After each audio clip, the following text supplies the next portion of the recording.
Hi hello అందరికీ నమస్కారం friends. ఈ వీడియోలో మన యొక్క ఏపీ రాష్ట్ర వ్యాప్తంగా ఉన్నటువంటి ఈ యొక్క మహిళలకు, విద్యార్థులకు, రైతులకు మొత్తంగా మనకు 6 పథకాలకు సంబంధించిన డబ్బులను ఈ రోజు నుంచి మన యొక్క రాష్ట్ర ప్రభుత్వం అయితే నేరుగా ఖాతాల్లోకి అయితే విడుదల చేస్తున్నారండి. సో ఈ రోజున ఎవరెవరి ఖాతాలలోకి ఎంత మొత్తంలో డబ్బులు ఖాతాల్లో పడబోతున్నాయి, ఈ యొక్క 6 పథకాలు ఏంటి, అసలు మనకు ఈసీ అనేది రీసెంట్లీ ఎందుకు పర్మిషన్ ఇవ్వలేదు, అలాగే హైకోర్టు ఈసీ మీద ఆగ్రహంతో మనకు కొత్త విధానంలో డబ్బులు పంపిణీ చేయమని కూడా ప్రకటించింది. సో ఈ విషయాలన్నీ కూడా ఈ వీడియోలో నేను మీకు పూర్తిగా అయితే తెలియజేస్తాను. అలాగే ఈ రోజున ఎవరెవరికి ఏ జిల్లాల వారికి మొట్టమొదటిగా డబ్బులు ఖాతాల్లో పడబోతున్నాయి, సో మొత్తంగా అయితే నేను ఎక్స్ప్లెయిన్ చేస్తాను కాబట్టి వీడియోని మీరు స్కిప్ చేయకుండా కంప్లీట్గా చూడండి. మనకు నిన్నటితో ఎలక్షన్ కోడ్ అనేది కంప్లీట్ అయిపోయింది కాబట్టి మన యొక్క రాష్ట్ర వ్యాప్తంగా ఎవరెవరికి ఈ రోజు నుంచి డబ్బులు పడతాయో క్లారిటీగా అయితే చెప్తాను. సో కాబట్టి స్కిప్ చేయకుండా కంప్లీట్గా చూడండి. ఈ వీడియోని లైక్ చేసి మీ యొక్క ఫ్రెండ్స్ అండ్ ఫ్యామిలీకి షేర్ చేస్తే వాళ్ళు కూడా ఈ విషయాన్ని తెలుసుకుంటారు ఫ్రెండ్స్. ఇక ఏమాత్రం ఆలస్యం చేయకుండా టాపిక్ని, ఆంధ్రప్రదేశ్ రాష్ట్ర వ్యాప్తంగా ఉన్నటువంటి ఎవరైతే మహిళలు, రైతులు, విద్యార్థులు ఉన్నారో అటువంటి వారందరికీ కూడా మన యొక్క రాష్ట్ర ప్రభుత్వం దాదాపు 6 పథకాలకు సంబంధించిన డబ్బులను నేరుగా ఖాతాల్లోకి అయితే వేస్తూ ఉన్నారండి. అయితే రీసెంట్లీ మనకు ఎన్నికల కోడ్ అనేది అమల్లో ఉన్న నేపథ్యంలో ఈసీ అయితే పర్మిషన్ ఇవ్వలేదు. సో హైకోర్టుకి అయితే వేశారు. హైకోర్టు నుంచి కూడా మనకు ఏ సమాధానం వచ్చిందో కూడా నేనైతే మీకు తర్వాత మీకు లాస్ట్లో అయితే ఎండింగ్లో అయితే మీకు నేను చెప్తాను. అయితే ఈ రోజున మనకు అనగా ఏపీ రాష్ట్ర వ్యాప్తంగా ఉన్నటువంటి మహిళలకు, రైతులకు, విద్యార్థులకు సంబంధించినటువంటి కొన్ని పథకాలు అయితే 1 by 1 అయితే ఈ రోజు నుంచి డబ్బులు పడుతున్నాయన్నమాట. అయితే దీనికి సంబంధించి మనం పూర్తి వివరాలు కనుక చూసుకుంటే మన యొక్క రాష్ట్ర వ్యాప్తంగా మే 13వ తారీఖున రాష్ట్ర వ్యాప్తంగా సాయంత్రం 6 గంటలకంతా కూడా ఎన్నికల కోడ్ అయితే క్లియర్ అయింది. ఎందుకంటే ఎన్నికలు అయితే జరిగిపోయాయి కాబట్టి మనకు ఎన్నికల కోడ్ అయితే క్లియర్ అయిపోయింది. ఇప్పుడు మనకు ఈ రోజు నుంచి ఎన్నికల కోడ్ అయితే లేదన్నమాట. సో ఎన్నికల కోడ్ అనేది మనకు క్లియర్ అయిపోయింది కాబట్టి మనకు ఎన్నికల కోడ్ ఉన్నంత వరకు ఈసీ అయితే అడ్డు చెప్పింది.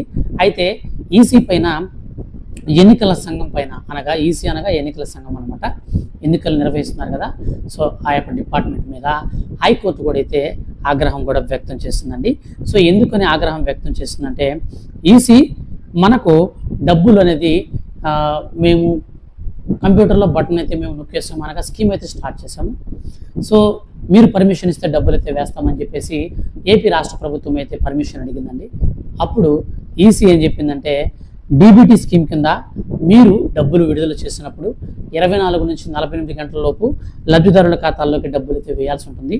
అయితే మీరు కంప్యూటర్లో బటన్ నొక్కి ఎన్ని సంవత్సరాలు అంటే మీకు ఎన్ని రోజులు అవుతుంటే మీరు ఇంకా ఎందుకు డబ్బులు వేయలేదు, ఎన్నికల కోడ్ వచ్చే వరకు ఎందుకు ఆగారు, సో కాబట్టి మీరు డబ్బులు అయితే వేయడానికి మేము ఒప్పుకోమని చెప్పి ఈసీ అయితే ససేమేరా చెప్పింది.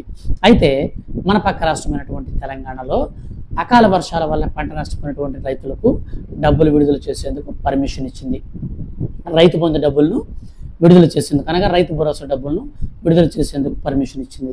సో ఈ యొక్క 2 పథకాలకు సంబంధించి రైతులకు డబ్బులు వేయడానికి అక్కడ ఎన్నికలు కూడా ఉన్నా సరే ఈసీ పర్మిషన్ ఇవ్వడం మనందరికీ తెలిసిన విషయమే. అయితే ఏపీ విషయంలో మాత్రం ఆ యొక్క పర్మిషన్ అనేది ఇవ్వలేదు, పర్మిషన్ రద్దు చేసింది. ఈ నేపథ్యంలో మన యొక్క రాష్ట్ర ప్రభుత్వం ఏం చేసిందంటే ఏపీ రాష్ట్ర హైకోర్టుకు అయితే కంప్లైంట్ చేసిందనమాట. అయితే కంప్లైంట్ చేసినప్పుడు మన యొక్క రాష్ట్ర ప్రభుత్వానికి హైకోర్టు అనేది వాదోపవాదనలు అనేవి మనకు విని, సో మొత్తం మీద మీరు స్కీమ్స్కి అయితే డబ్బులను విడుదల చేసుకోండి, రావాలనేదని చెప్పి చెప్పింది. కానీ ఈసీ మన యొక్క రాష్ట్ర హైకోర్టు ఏదైతే ఉందో, ఏపీ రాష్ట్ర ప్రభుత్వానికి సంబంధించినటువంటి ఏపీ హైకోర్టు ఏదైతే ఉందో ఆ యొక్క హైకోర్టు ఆదేశాలను కూడా పక్కన పెట్టి మీరు డబ్బులు అయితే వేయడానికి అవకాశం లేదు, సో డబ్బులు వేయకండి అని చెప్పేసి మనకు ఈసీ అయితే ఆదేశాలు జారీ చేసింది. దీనిపైన, అనగా ఎన్నికల సంఘం పైన హైకోర్టు కూడా అయితే ఆగ్రహం వ్యక్తం చేసింది. ఏమని చెప్పిందంటే హైకోర్టు, సో మనకి కొన్ని పాయింట్స్ అయితే వచ్చాయన్నమాట. సో హైకోర్టు ఈసీని ప్రశ్నించినటువంటి విధానంలో హైకోర్టు కన్నా ఎక్కువని ఈసీ భావిస్తున్నట్టుంది. ఎన్నికల నిర్వహణలో ఒక్కో రాష్ట్రానికి ఒక్కొక్క విధానం, ఒక్కొక్క ప్రమాణాలు ఎందుకు అంటే తెలంగాణలో చూస్తే స్కీమ్స్కి సంబంధించి మీరు ఒక రూల్స్ పెట్టారు, ఏపీలో చూస్తే మీరు అమలు చేయకూడదని చెప్పారు అని చెప్పేసి ఒక ఓపెన్గా అడగడం అనమాట. అలాగే నిధుల విడుదలకు హైకోర్టు ఆదేశాలు ఇచ్చిన తరువాత కూడా ఈసీ ఏ అధికారంతో తిరిగి క్లారిఫికేషన్ అడిగింది. సో వాదోపవాదనలన్నీ విని మనకు ఈ యొక్క నిజానిజాలన్నింటినీ కూడా పరిశీలించి ఈసీ అయితే పర్మిషన్ ఇచ్చింది. హైకోర్టు అయితే పర్మిషన్ ఇచ్చింది. ఈసీ మళ్ళీ ఎందుకు క్లారిఫికేషన్ అడిగింది. అలాగే రిట్ అప్పీల్ చేయకుండా హైకోర్టు ఆదేశాలను ఈసీ ఏ విధంగా పక్కన పెడుతుంది? న్యాయ వ్యవస్థ పట్ల ఈసీకి ఉన్న అవగాహన ఇదేనా? తెలంగాణలో రైతు భరోసాకు ఏ రకంగా అనుమతినిచ్చారు? ఏపీలో ఈ పథకాలను ఏ విధంగా అడ్డుకుంటారు? సో మనకు మొత్తం మీద ఈ యొక్క రైతు భరోసా పథకానికి తెలంగాణలో అకాల వర్షాల వల్ల నష్టపోయినటువంటి పంటలకైతే మనకు ఈ యొక్క డబ్బులను కొడితే వేసుకోమని చెప్పి ఈసీ ఎలాగైతే పర్మిషన్ ఇచ్చింది, మరి ఏపీకి ఎందుకు ఇవ్వలేదు? సో ఏపీకి ఇవ్వమని మేము చెప్పాం కదా. సో మేము చెప్పినా సరే ఎందుకు పక్కన పెట్టారు? ఈ నిర్ణయాలన్నీ కూడా ఎందుకు పక్కన పెట్టారు? అసలు రీజన్ ఏంటి? ఈసీకి అసలు అవగాహన ఉందా అని చెప్పేసి క్వశ్చన్ మీద క్వశ్చన్లు అయితే ఎన్నికల సంఘానికి అయితే వేసిందండి. సో ఎన్నికల సంఘానికి ఎన్ని చేసినప్పటికీ ఎన్నికల సంఘం పక్కన పెట్టేసింది అనమాట స్కీమ్స్ని. అయితే మన యొక్క గుడ్ లక్ ఏంటంటే మనకు నిన్న సాయంత్రం 6 గంటలతో ఎన్నికల కోడ్ ముగిసిపోయింది. ఎలక్షన్స్ అనేది అయిపోయాయి కాబట్టి ఎన్నికల కోడ్ ముగిసిపోయింది. ఈ రోజు నుంచి మన యొక్క రాష్ట్ర ప్రభుత్వం కొన్ని పథకాలకు సంబంధించిన డబ్బులు అయితే వేయబోతున్నారు అనమాట. సో ఎవరెవరికి వేయబోతున్నారంటే ఆంధ్రప్రదేశ్ రాష్ట్ర వ్యాప్తంగా ఉన్నటువంటి ఎవరైతే జగనన్న విద్యా దీవెన పథకానికి సంబంధించిన అర్హులు ఉన్నారో సో వాళ్ళందరి ఖాతాల్లోకి 4వ విడత డబ్బులను, ఫీజు రీయింబర్స్మెంట్ డబ్బులను అయితే ఎన్నికల కోడ్కు రిలీజ్ కాకముందే డబ్బులు అయితే విడుదల చేసింది ఆంధ్రప్రదేశ్ రాష్ట్ర ప్రభుత్వం. కానీ ఎన్నికల కోడ్ అనేది వచ్చిన తర్వాత ఆ డబ్బులను బ్రేక్ చేసింది ఈసీ. కాబట్టి ఆ డబ్బులను అయితే ఇప్పుడు ఎన్నికల కోడ్ లేదు కాబట్టి మనకైతే అమలు చేస్తారు, అంటే ఖాతాల్లోకి వేస్తారు. ఇక ఆ డబ్బులు అనేది ఖాతాలోకి పడిన 10 రోజుల లోపల కాలేజీల్లోకి వెళ్ళి పూర్తి ఫీజు రీయింబర్స్మెంట్ అమౌంట్ అయితే మనం కట్టాల్సి ఉంటుంది అనమాట. సో తర్వాత వచ్చేసి మనకు వైఎస్ఆర్ ఆసరా. ఈ వైఎస్ఆర్ ఆసరా పథకం కింద అర్హత కలిగినటువంటి మహిళలు, అనగా పొదుపు సంబంధించినటువంటి మహిళల ఖాతాల్లోకి మన యొక్క ఆంధ్రప్రదేశ్ రాష్ట్ర ముఖ్యమంత్రి కంప్యూటర్లో బటన్ నొక్కి ఈ యొక్క ఆసరా డబ్బులను అయితే విడుదల చేశారండి. సో ఎప్పుడు చేశారంటే ఎన్నికల కోడ్ అనేది రాకముందు చేశారు. కానీ ఎన్నికల కోడ్ వచ్చిన తర్వాత ఈ పథకాన్ని కూడా బ్రేక్ అయితే చేసింది. సో ఇప్పుడు ఎన్నికల కోడ్ అనేది లేదు కాబట్టి ఈ డబ్బులు కూడా మనకు విడుదలైతే చేస్తున్నట్లు మనకైతే అప్డేట్స్ అయితే వచ్చాయన్నమాట. ఇకపోతే మనకు ఇన్పుట్ సబ్సిడీ. ఈ యొక్క ఇన్పుట్ సబ్సిడీ కింద అకాల వర్షాల వల్ల పంట నష్టపోయినటువంటి రైతులు ఎవరైతే ఉన్నారో వాళ్ళందరూ కూడా ఇన్పుట్ సబ్సిడీ అమౌంట్ని ఆంధ్రప్రదేశ్ రాష్ట్ర ప్రభుత్వం అయితే విడుదల చేసిందనమాట. సో ఇది కూడా మనకు ఎన్నికలు కూడా రాకముందు అనగా మనకు ఫిబ్రవరి నెలలో అయితే కంప్యూటర్లో బటన్ నొక్కారు జగన్ గారు. కానీ కొన్ని అనివార్యమైనటువంటి కారణాల వల్ల ఎన్నికలు కూడా వచ్చే వరకు డబ్బులు జమ చేయలేదు. ఎన్నికలు కూడా వచ్చిన తర్వాత ఆగిపోయింది స్కీమ్ అనేది.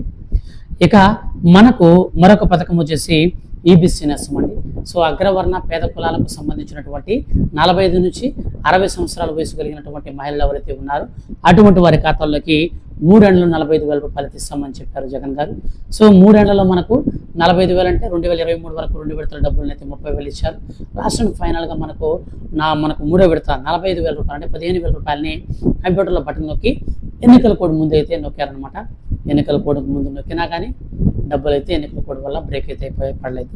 సో ఇక లాస్ట్ అండ్ ఫైనల్గా మనకు ఈబీసీ నేస్తం కూడా ఈరోజు అయితే డబ్బులు పడతాయండి. సో ఎప్పుడెప్పుడు అనేది ఎదురు చూస్తున్నారండి చాలామంది. దాదాపు 28 లక్షల మందిలో 20 లక్షల మంది వరకు మనకు ఈ యొక్క పథకం సంబంధించి ఎదురు చూస్తున్నారు. అది ఎస్సీ, ఎస్టీ, బీసీ, మైనారిటీ వర్గాలకు సంబంధించినటువంటి పథకమే. 45 నుంచి 60 సంవత్సరాల వయసు కలిగినటువంటి మహిళలకు ఇచ్చేటువంటి 18,750 రూపాయల స్కీమ్ ఇప్పటికే అర్థమైపోతుంది వైఎస్ఆర్ చేయూత అని. చేయూతకు సంబంధించిన డబ్బులు కూడా ఈరోజు అయితే పడుతున్నాయన్నమాట.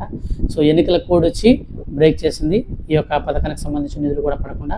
అయితే మనకు ఎట్టకేలకు మన యొక్క రాష్ట్ర ప్రభుత్వం మనకు చూపించినటువంటి చొరవతో ఈ యొక్క పథకానికి సంబంధించిన డబ్బులు కూడా అందరి ఖాతాల్లోకి అయితే పడుతున్నాయి అనమాట. సో ఈ రోజు నుంచి అందరి ఖాతాల్లోకి ఈ యొక్క చేయూత డబ్బులు కూడా పడతాయి. సో మనకు ఎన్నికల కోడ్ రాకపోయి ఉంటే డబ్బులు పడిపోయి ఉంటాయి. ఎన్నికల కోడ్ వచ్చి మనకు ఈ యొక్క పథకానికి సంబంధించినటువంటి డబ్బులను కూడా ఆపేసింది. సో మొత్తం మీద మనకు ఈ యొక్క 5-6 పథకాలకు సంబంధించిన డబ్బులను ఈ రోజు నుంచి మనకు మరో 4 రోజుల పాటు రాష్ట్ర వ్యాప్తంగా అందరి ఖాతాల్లో కూడా పడతాయి.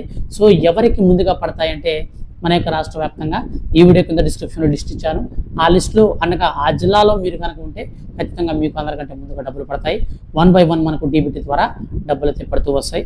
ముఖ్యంగా మీ ఖాతాల్లోకి డబ్బులు పడాలంటే మీరు ఆధార్ కార్డుకి మీ యొక్క బ్యాంక్ అకౌంట్కి ఆధార్ కార్డు అయితే లింక్ చేసుకోవాలి. చాలామంది లింక్ లేదండి. సో కాబట్టి దయచేసి లింక్ అయితే చేసుకోండి. లింక్ చేసుకుంటేనే మీ ఖాతాల్లోకి డబ్బులు పడతాయి. ఫ్రెండ్స్, ఈ వీడియో కనుక మీకు నచ్చితే లైక్ చేసి మన ఛానల్ని సబ్స్క్రైబ్ చేసుకోవడం మర్చిపోకండి. ఎందుకంటే గవర్నమెంట్ నుంచి ముఖ్యంగా మహిళలు, రైతులు, విద్యార్థులు ఈ యొక్క 3 కేటగిరీలకు సంబంధించి ప్రతి చిన్న అప్డేట్ కూడా వచ్చిన వెంటనే మిస్ అవ్వకుండా నేను మీకు వీడియో చేసి తెలియజేస్తూ ఉంటాను. ఇలాంటి మరిన్ని లేటెస్ట్ అప్డేట్స్ కోసం ఈ వీడియోని మీరు లైక్ చేసి షేర్ అయితే చేయండి. మీ యొక్క ఫ్రెండ్స్ అండ్ ఫ్యామిలీకి చాలామందికి విషయం తెలియదు, దయచేసి షేర్ చేసి సపోర్ట్ చేయండి. Thank you for watching.